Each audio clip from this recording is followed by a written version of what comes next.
te mets devant le Seigneur, dis-lui, Seigneur, j'ai besoin de ta couverture, j'ai besoin de la couverture spirituelle. J'ai besoin de la couverture spirituelle comme David pour vaincre les Goliath, pour vaincre les géants Goliath. Il faut que tu sois couvert. Comment vaincre l'ennemi? Comment vaincre Goliath? Il faut que ta vie soit couverte. David, à Babylone, n'a pas tremblé. Parce qu'il était sûr de sa couverture. Alors, pour terminer, voilà l'instruction pour la semaine qui commence. La semaine qui commence, si la première semaine était la semaine de la repentance, la semaine qui commence, l'instruction se trouve dans les livres de Exode.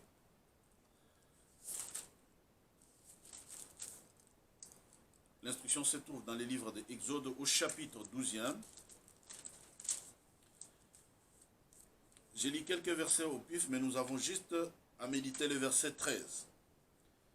La Bible dit au verset 3, « Parlez à toute l'assemblée, à tous ceux qui nous écoutent de par le monde, à tous les enfants d'Israël, et dites, les 10e jour de ce mois, on prendra un agneau pour chaque famille et un agneau pour chaque maison. Si la maison, etc., verset 7, on prendra de son sang. On prendra du sang de cet agneau-là. On en mettra sur des poteaux, sur les linteaux de la porte des maisons, où on les mangera. Cette même nuit plus tôt, on en mangera la chair rôtie. Au fait, on la mangera avec des pains sans levain et des herbes amères. Etc. Verset 13. Non seulement qu'on prendra les sangs qu'on mettra sur les deux poteaux de la maison, mais au verset 13, vous pouvez méditer tous les restes. Les sangs vous servira des signes sur les maisons où vous serez. Je verrai les sangs et je passerai par-dessus vous et il n'y aura point de plaies qui vous détruisent quand je frapperai les pays d'Égypte, parole du Seigneur. La semaine qui commence, bien-aimés dans le Seigneur, chère Église corps de Christ, bien-aimés de par le monde, vous qui êtes à Malabo, vous qui êtes à Brescia, vous qui êtes de par le monde. Écoutez-moi simplement. L'Église corps de Christ, 3 choses. La couverture spirituelle, l'alliance et attachement de tout ton cœur à Dieu. Et la 3e chose, l'instruction principale de la semaine qui commence, l'imploration du sang de Jésus-Christ. Cette semaine, dans chacun de ton moment de prière, dans chacun de tes moments de prière, partout où tu es, dans la chambre haute, partout où tu es enfermé, fais d'abord ce que la loi dit, respectez les instructions qu'on a dit, lavez-vous les mains, faites tout ce qu'on a dit, tout. Mais par-dessus tout spirituellement, la Bible dit, le sang vous servira de signe. Nous allons implorer le sang de Jésus d'un côté, pour que le sang nous sanctifie de toute suite, et de l'autre côté, que le sang nous serve de signes et de marques, de manière à ce que quand l'ennemi viendra, la Bible dit, l'ange dit, je passerai en Égypte pour frapper.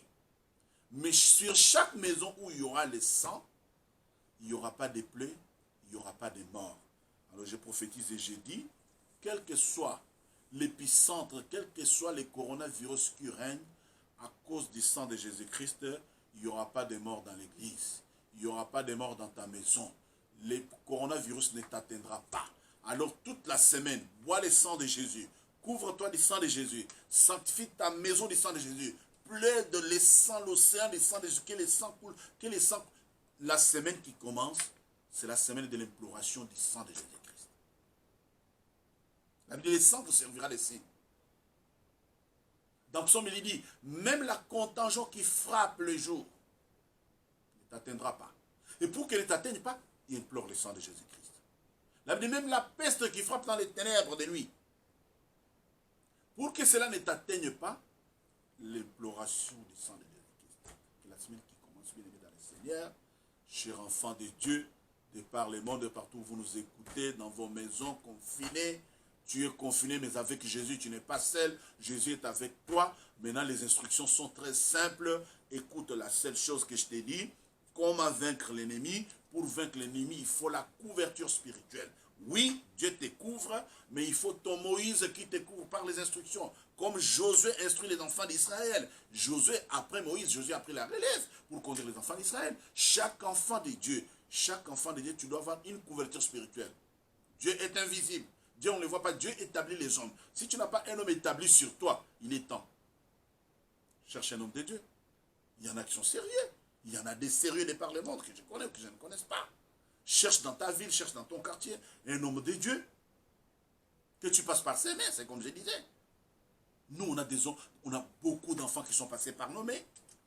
Qui viennent, papa, je vais me marier, qui viennent avec des problèmes des cancers des sangs, des cancers d'utérus, des cancers de ceci. Après guérison, ils s'en vont. Il n'y a pas de problème. L'église appartient à Christ. Les gens ne sont pas prisonniers. Tu n'es pas prisonnier de qui que ce soit. Les gens viennent et ils sont libres de repartir. Alors si Dieu te convainc de te mettre à l'abri d'un homme de Dieu, reste sous ses instructions pour qu'il te serve de couverture spirituelle.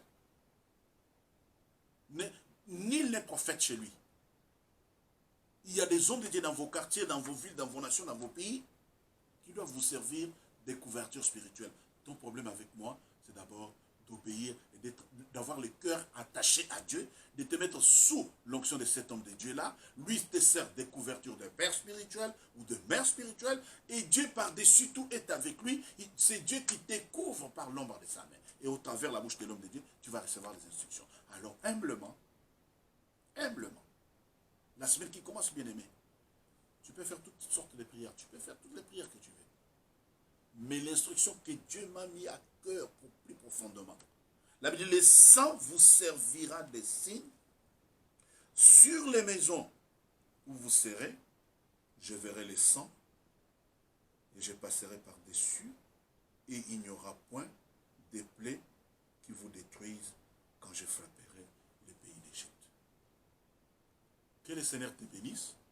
Toi qui nous suis de par le monde, nous allons faire des intentions de prière. La première prière, nous allons demander retour à l'envoyeur, quels que soient les esprits, quels que soient les démons de coronavirus, d'où qu'ils soient venus, qu'ils n'atteignent pas ta maison. Nous prions au nom de Jésus-Christ. Seigneur, il est écrit, tout ce que vous demanderez en priant, croyez que vous l'avez reçu, vous le verrez s'accomplir. Dans le nom de Jésus-Christ, je déclare que la vie de ma soeur, que la vie de mon frère soit couverte de l'ombre de ta main, conformément à ta parole. Car ta bonté, dit la Bible, Seigneur, est un bouclier pour nous. Alors je déclare retour à l'envoyeur, que les démons de coronavirus retournent d'où il est venu. Et c'est là, au nom de Jésus-Christ, qu'il n'y ait pas de plaies, Seigneur, conformément à ta parole. Qu'il n'y ait pas de plaies, qu'il n'y ait pas de morts dans l'église, qu'il n'y ait pas de morts dans la vie de ma soeur et de mon frère qui m'écoutent. Même si les corona avaient déjà frappé à sa porte, la Bible déclare, le sang vous servira de signe, il n'y aura pas de plaies, il n'y aura pas de morts, et je l'établis, je les prophétise, et c'est là au nom de Jésus-Christ. Deuxième intention de prière. J'implore que le sang de Jésus maintenant couvre tous ceux qui écoutent, couvre tous ceux qui suivront ces messages, couvre tous ceux qui suivent ces messages. Instantanément, Seigneur, que ton sang coule, que le sang de l'agneau coule, que le sang de l'agneau coule. Sécrise mon frère, ma sœur, âme, corps, esprit, départ les mondes où nous suivons, Seigneur, que ton sang précieux les sécurise. Merci Jésus, car toi comme notre bouclier, nous vaincrons les géants. Seigneur, merci que cette parole édifie ton peuple pour la gloire de ton nom, avec action de grâce, et nous disons gloire et louange à toi, Seigneur. Amen, amen et amen.